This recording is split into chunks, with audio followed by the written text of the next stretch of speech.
What's up, everybody? Welcome to a brand new episode of MUT Tips. I'm your host, Sean Taylor from the Made Up Theater, and before we jump in, make sure to like the video down below, comment with somebody you would like addressed in a future video, and as always, subscribe on YouTube down below to be informed of upcoming videos and live streams. Ring that bell. But without further ado, let's jump into today's topic, using names in improv. One of my biggest tips for truly committing to the reality you're setting up in any improvised scene is to use a name. Name your scene partner. Maybe the first line of dialogue you say to them, start with that name. Because it's just like real life. When somebody uses your name when they are talking to you, you feel more connected. You feel kind of more validated because your identity is being reinforced just through a simple word, your name. So at the start of a scene, throw out that name and, don't just throw it out once. Keep using it. Reinforce that name. Really cement it into the reality that you are setting up. Using names in improv is tough though. And ultimately the way to get better is to just practice.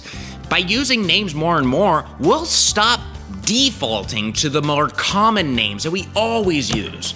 Like, Timmy, Tommy, Billy, Susie, Sally, Mr. Johnson. There's so many names that we kind of default to because, they're just simplistic. But in improv, we want to not only use simplistic names, we want to go for unique names that maybe we don't hear very often.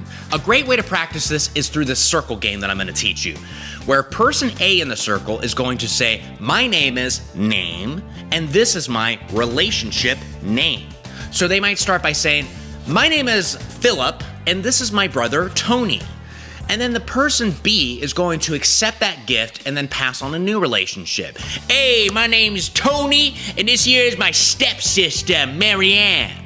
And then it goes to the next person. Hi, my name's Marianne, and this is my goldfish, Cracker. And then it goes on to Cracker. Wow, Cracker, goldfish.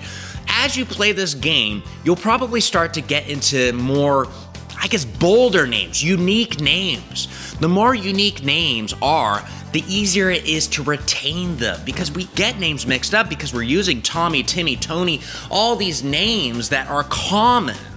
But if we start to get into more, multisyllabic names, just unusual names that maybe don't fit within the confines of a name, like a nickname, for example, or a pet name.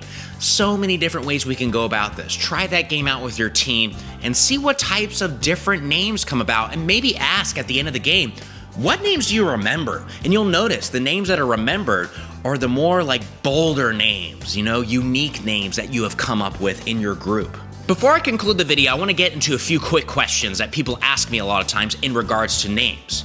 So question one is, what if I forget a name of somebody, So maybe you endow somebody as Philip at the beginning of a scene, but then as the scenes progress, you forget that name. So what do you do?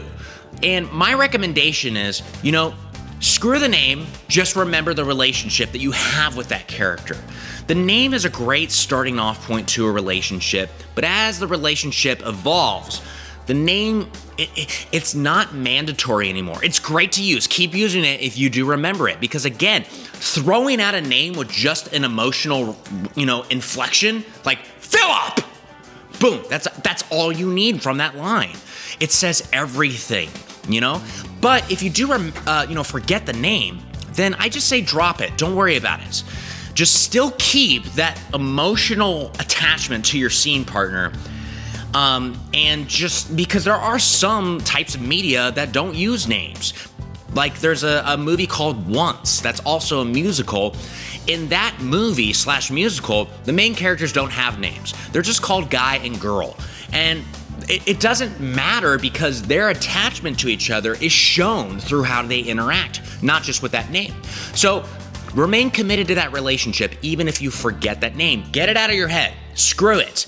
If it's messing with you, oh God, I can't remember that person's name. Screw it. You do remember the relationship. You know that. Commit to that. Probably the most common question I get about names is, what do you do if somebody is called the wrong name? Maybe it's you. Maybe your name is Carl in a scene, but somebody calls you Brad. This is so tricky because ultimately you never want to make your scene partner feel stupid. Because if you make them feel stupid, it's kind of like making your partners look good. If you make them look good, they make you look good, and suddenly everyone looks good. If you make someone feel stupid, suddenly it's gonna make your group feel kind of stupid, right? So we never wanna do that. We wanna toe the line. But the thing is, though, if somebody is, like, if my character's been called Carl throughout, like a 30-minute improvised narrative, I'm called Carl, and somebody comes up to me and calls me Brad. Ultimately, it feels strange not to call it out because the audience knows I'm Carl, but I'm called Brad.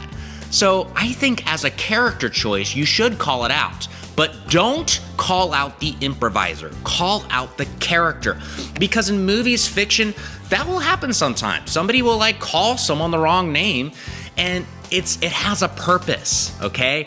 Maybe I'm an asshole. I'm Carl, I'm an asshole, and someone calls me Brad. And I say, hey, what did you call me? Get over here. You calling me Brad? Brad is a weak name. My name's Carl.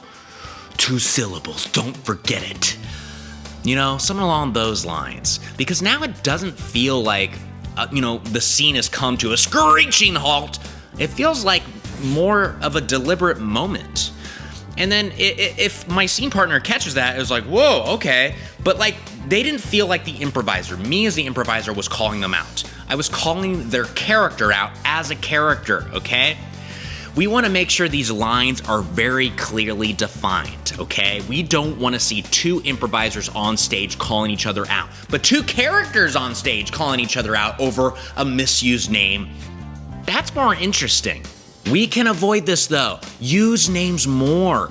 Misused names happen more often than not because the names aren't being used enough. I've seen, improvised narratives where the first thing the performers do is overuse names. It seems strange, but ultimately is identifying the characters so that the audience follows along, but also the improvisers follow along. So in your first scene with a partner, start every sentence with a name and keep using it. Maybe even like pause before you jump into the sentence after you say a name. Tiffany! You're so great. I'm glad you came back for this reunion. Tiffany. I'm really sorry to hear about that, okay? Look, you'll recover. I'm sure you'll get a job soon, Like those pauses, man, we are reinforcing that identity of Tiffany, as well as just validating their character, their contribution into this scene. So use names, use them often, and use them well.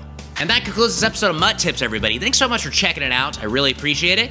Again, like, comment, and subscribe. And I'll see you next time for another episode of MUT Tips. Bye!